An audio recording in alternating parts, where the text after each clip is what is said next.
கர்த்தர் மேலே நம்பிக்கையாக இருக்கணும். இதுதான் வெரி இம்பார்ட்டன்ட் பாயிண்ட். எல்லாம் போயிடுச்சு. ஆனால் இந்த இந்த இதுக்கு எப்படி ராஜா செலக்ட் பண்ணான்றதை பார்ப்போம். 3வது வசனம். அப்பொழுது இஸ்ரவேல் புத்திரருக்குள்ளே ராஜகுலத்தார்கள். அப்போ அவன் ஒரு கோலமானவன். அவன் செலெக்ஷன்ஸ் எப்படி எங்கே இருக்குன்னா பிரின்ஸ்லி ஃபாலோ. அப்போ டேவிடோட ட்ரைபில் தான் வந்திருக்கலாம். அப்போ கிங் டேவிடோட ட்ரைபில் ராஜகுலமானர்களும் துரைமார்களும் துரை மக்களிலும் யாதொரு மாசும் இல்லாதவர்களும். அதாவது ஒரு குறையும் கிடையாது. அவன் நொண்டி கிடையாது, அவன் இது கிடையாது, எதுவுமே கிடையாது. ராஜா உலக பிரகாரமாக செலக்ட் பண்ணுறது இப்படி பண்ணியிருக்கான். எந்த குறையும் இல்லை, எல்லாம் பர்ஃபெக்டாக இருக்கிற ஆட்களாக பிடிச்சிட்டு பாங்க அப்படின்னு. இவங்கெல்லாம் நமக்கு வேலை செய்வாங்க இனிமேலேருந்து அப்படின்னு சொல்கிறார். அழகானவர்களும் ஹேண்ட்ஸம், சகல ஞானத்திலும். இப்போ ஹேண்ட்ஸம் சொன்னால் யோசனை பண்ணி பார்க்கணும். இந்த மாதிரி ஆள் இருந்தால் நம்ம ஊரில் விட்டால் என்ன ஆகும்? சினிமா நடிகர் ரேஞ்சுக்கு தூக்கி விட்டுருவாங்கல்ல. சரி. அழகானவர்களும் சகல ஞானத்திலும். பார்த்தீங்கன்னா சகல ஞானத்தில் விஸ்டம் இங்கே தான் அவங்களுக்கு வேண்டும். விஸ்டம் அவங்களுக்கு ரொம்ப இருந்துச்சு. அந்த விஸ்டம் இருந்தனால தான் அவன் தன்னுடைய பர்பஸ் என்னன்றதை கண்டுபிடிச்சிருந்தான். 2வது அந்த பர்பஸ்லேயே நிலைத்து நிற்கணும். அப்போ தான் தான் முன்னேறுவேன்.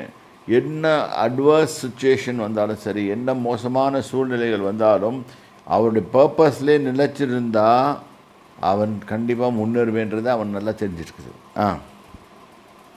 அறிவில் சிறந்தவர்களும் கல்வி நிபுணரும். அறிவில் சிறந்தவர்களும் நாலேஜ் அபவுட் எல்லாத்தையும் சிறந்தவர்களும் கல்வியில் நிபுணரும். சயின்ஸ் மேத்ஸ் எல்லாத்தையும் படிச்சிருப்பான். ராஜாவின் அரண்மனையிலே சேவிக்க திறமை உள்ளவர்களும். அதை கொண்டு வந்து உள்ளே வைக்கிறான் அரண்மனைக்குள்ளே.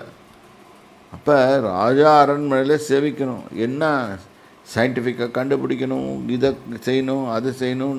டாக்டர்ஸாக இருப்பான். அதில் இதாக இருக்கணும். நிறைய கட்டடக்கலை நிபுணராக இருப்பாங்க. எவ்வளவோ நிபுணத்துவம் பெற்ற அதாவது நம்ம ஊரில் சொல்கிறோமே, நீ என்ஜினியர் ஆயிரு, டாக்டர் ஆயிரு, ஐஏஎஸ் ஆயிரு, ஐபிஎஸ் ஆயிரு, இது பண்ணு அது பண்ணி எங்களுக்கு வேலை செய்வா. அப்படி தானே கவர்மெண்ட் சொல்லுது. அதே மாதிரி தான் அந்த கவர்மெண்ட்டும் சொல்லுச்சு, எங்களுக்கு பெஸ்ட் ஆள் வேணும். அந்த காலத்தில் ஐஆர்எஸ்ஸு, ஐஏஎஸ்ஸு, இது மாதிரி யூபிஎஸ் எல்லாம் கிடையாது. அந்த கவர்மெண்ட்டுக்கு எப்படி செலக்ஷன் எடுத்தாங்கன்னு பார்க்கணும். So Daniel was selected because God purposed. அப்போ டேனியலோட பர்பஸ் இப்படி தான் இருக்கணும்னு சொல்லி கர்த்தர் பர்பஸ் பண்ணிட்டார். இன்றைக்கி நம்மளை குறித்தும் கர்த்தர் பர்பஸ் வச்சுருப்பார், கண்டிப்பாக வச்சுருப்பார். ஆனால் என்ன ப்ராப்ளம் டேனியலுக்கு நம்மளுக்கு வித்தியாசம்னா, டேனியல் அதை தெரிஞ்சுக்கிட்டான், நம்மளுக்கு தெரியாது. நம்மளாக ஒரு முடிவு எடுப்போம், அந்த முடிவில் ஃபெயிலியர் ஆகி தத்தளிச்சிட்ருப்போம். The problem of doing your own thing is messy. It will kill you. கடைசியில் எந்த நோக்கமும் இல்லாமல் நம்ம போய் கல்லறையில் போய் சேருவோம். கல்லறையில் போனோடனே எழுதியிருப்பாங்க, பிறந்த தேதி, இறந்த தேதி, ஸோ அண்ட் ஸோ அப்படின்னு சொல்லிடுவாங்க. அவன் கூட அவன் அச்சீவ்மெண்ட்ஸும் எழுதுனாங்கன்னா நல்லாயிருக்கும். ஒவ்வொருத்தரோட அச்சீவ்மெண்ட்டும். ஒருத்தர் திருடன் செத்து போயிடுறாங்க, கல்லறையில் என்ன எழுதி வைப்பாங்க, இவர் ஒரு திருடர், இவர் இத்தனை இடத்துல திருடினார் அப்படின்னு எழுதுவாங்களா? ஆனால் God says he is taking accounts of all the things, whatever we do. இப்போ இந்த இடத்துல நம்ம என்ன பண்ண பார்க்கணுன்னா, அவன் செலக்டாக தான் பண்ணி எடுத்து வந்திருக்கான், ஹை ப்ரொஃபைல். அப்போ நம்ம நினைக்கக்கூடாது நம்ம லோ ப்ரொஃபைலில் இருக்கிறோம். என்னுடைய சிவி பார்த்தா சாமி ஆண்டவர்கிட்ட தேவனாகி கத்தட்ட என்னுடைய சிவி செல்லுபடி இல்லை, நம்ம செல்லுபடி ஆகலை. ஏன்னா காட் எந்ததுக்காக பர்பஸ்க்காக நம்ம அழைத்தாரோ அது நம்மளுக்கு தெரியல, அதனால தான் செல்லலை. ஸோ அழைக்கப்பட்ட நோக்கத்தை நாம் அறிந்து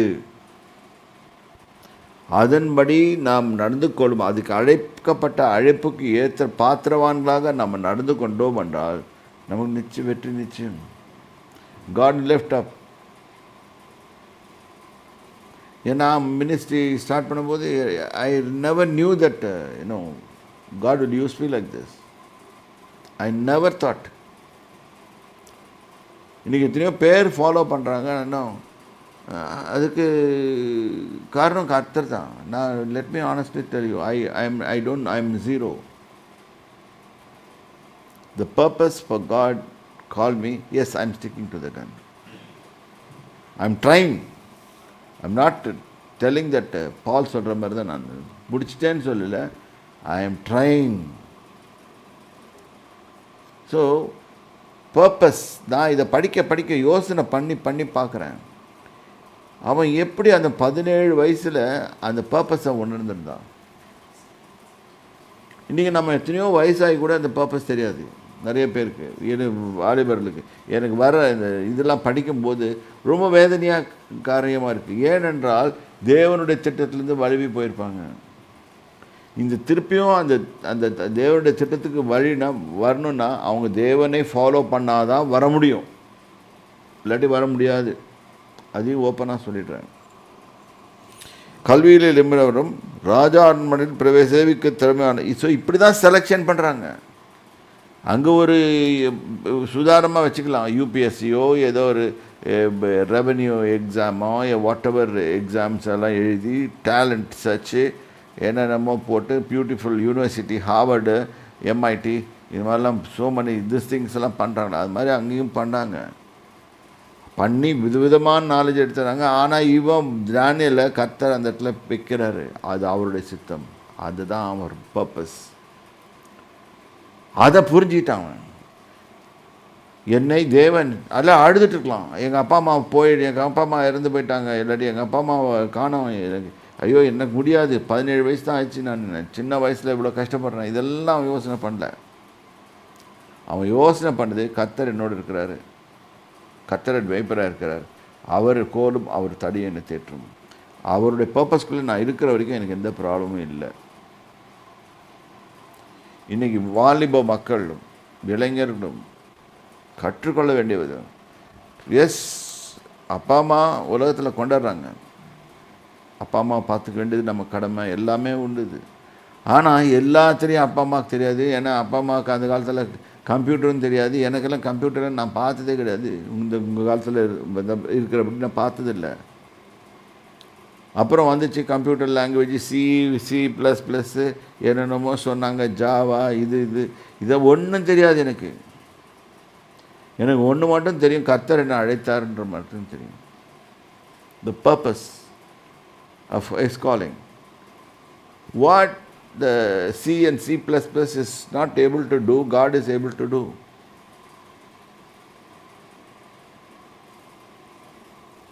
ஏன் மனைவி அவள் படித்தா C++, என் மகளும் படித்தா C++லாம் அவள் பயங்கரமாக மார்க்லாம் வாங்கினான். But God said, I want you for this. நான் என்னை கம்பேர் பண்ணி பார்க்க, நீங்கள் ஒவ்வொருத்தரும் உங்களை கம்பேர் பண்ணி பார்க்கணும் டேனியல் லைஃபோட. என்ன அழைப்பின் நோக்கம் என்ன? அவர் எதுக்காக என்னை அழைத்தார்? அப்போ அவருடைய சித்தத்தை செய்வதற்காக அவர் என்னை அழைத்தார். நான் அவர் சித்தப்படியே நான் செய்து கொண்டே போய்கொண்டே இருந்தால் அவர் என்னை உயர்ந்த அடைக்கலத்தில் வைப்பான். 91ஆம் சங்கீதத்தில் சொல்லப்படி. Let us read Psalm 91. The Holy Spirit is wanting me to take the psalm. Verse 14 and verse 15. அவன் என்னிடத்தில் வாஞ்சையாய் இருக்கிறபடியால், அவன் என்னிடத்தில் வாஞ்சையாய் இருக்கு. ஒன்று வாஞ்சை, அவனை வாஞ்சைன்னு என்னது? ஆசையாய் பற்றி கொண்டு, என் தேவன் எல்லாவற்றுக்கும் மேலானவர் அப்படின்னு சொல்லி அவரை மட்டும் பிடிச்சி கொண்டிருந்தார். வாஞ்சியாக இருக்கிறபடியால் அவனை விடுவிப்பேன். அவன் எந்த ப்ராப்ளத்தில் இருந்தாலும் நான் அவனை காப்பாற்றுவேன். அவன் போய் எங்கே போனால் சிக்கினாலும் காப்பாற்றுவேன். சும்மா அதை மெக்கானிக்கலாக படிச்சுட்டு போகிறது, நிறைய பேர் இன்றைக்கி அதுதான் சொல்கிறாங்க. இப்படி நினச்சிக்கிறாங்க, இப்படிலாம் படித்தா சேஃப்டி வந்துடும்னு. ஒன்றும் வராது. நீங்கள் உள்ளேருந்து வெளியே வரணும். Everything should come within your ஹார்ட்லேருந்து வாய் வழியாக வெளியே வரணும். நான் சொல்கிறது புரியுதா உங்களுக்கு தெரில. ஆனால் உங்கள் இருதயத்திலேருந்து இதை சொல்லணும். இங்கே வேதம் சொல்லுது, அவனிடத்தில் வாஞ்சியாக இருக்கிறபடியால் அவனை விடுவிப்பேன். என் நாமத்தை அவன் அறிந்திருக்கிறபடியால். ரெண்டாவது, அவருடைய நாமம். அவனை அறிந்திருக்கிறபடியால் அவனை உயர்ந்த அடைக்கல, secret highest level of protection. இப்போ அரசாங்கத்தில் கொடுக்குறாங்கல்ல Z++, அதை தாண்டியும் அடிப்பானுங்க. நான் இந்த தப்பாக சொல்ல, நான் என்ன சொல்கிறேன்னா, ஒரு மனுஷன் கொடுக்குற ப்ரொடெக்ஷனில் தேவன் கொடுக்குற ப்ரொடெக்ஷன் அது வேறு. அவனை சுற்றி தூதர் பாளையத்தை இறக்கி விட்டுருவாரு. ஒன்றும் எதுவும் செய்ய முடியாது. சத்ருவால் ஒன்றுமே செய்ய முடியாது. உங்களுக்கு விரோதமாக யாராவது வந்தால் கூட அவன் தான் மாட்டிக்குவான். உயர்ந்த அடைக்கலத்தில் வைப்பேன். I feel this word is for me. இது எனக்கென்று எழுதப்பட்டிருக்கிறது. இதுதான் விசுவாசம். கர்த்தர் என்னை மனதில் வைத்து கொண்டு தான் இதை எழுதினார் அப்படின்னு நான் விசுவாசிக்கணும். Then it will start, I'll get it applied in my life. உயர்ந்த அடைக்கலத்தில் வைப்பேன். என் நாமத்தை அவன் அறிந்திருக்கிறபடியால் அவனை உயர்ந்த அடைக்கலத்தில் வைப்பேன். அவன் என்னை நோக்கி கூப்பிடுவான். நிச்சயமா கூப்பிடுவோம். பிரச்சனை வரும், கூப்பிடுவோம். அப்போ நான் பிரச்சனை வரும்போது பேங்கை நோக்கி ஓட மாட்டோம். That is financial problem. Bank உங்களுக்கு லோன் போட்டு 12% வட்டி வட்டி ஒரு ரெண்டு இது இஎம்ஐ கட்டலைன்னு சொன்னால் உங்களை பிடிச்சி உழுக்குன்னு உலுக்கி உங்கள் எல்லாத்தையும் காட்டி விட்டுருவோம். கர்த்தர் அது மாதிரி செய்ய மாட்டார். அவன் என்னைக்கு கூப்பிடான், அவனை ஃபினான்ஷியல் ட்ரபிள்லேருந்து விடுவிப்பேன். அவன் வியாதியில் இருப்பான், அவனை நோக்கி கூப்பிடுவான், அவன் வியாதியிலேருந்து விடுவிப்பேன். அவன் கஷ்டத்தில் இருப்பான், நெருக்கத்தில் இருப்பான், அவனை நோக்கி கூப்பிடுவான், நான் அவனுக்கு மறு உத்தரவு கொடுப்பேன். மறு உத்தரவுன்னா answer. Don't worry man, I will be with you. Let us walk the thing through together. Yes, நீ இந்த பாதையில் போயிருக்க, நான் கூட இருக்கிறேன், கவலைப்படாத. ஒருத்தனும் மேலே ஒரு கை வைக்க முடியாது. அடுத்தது,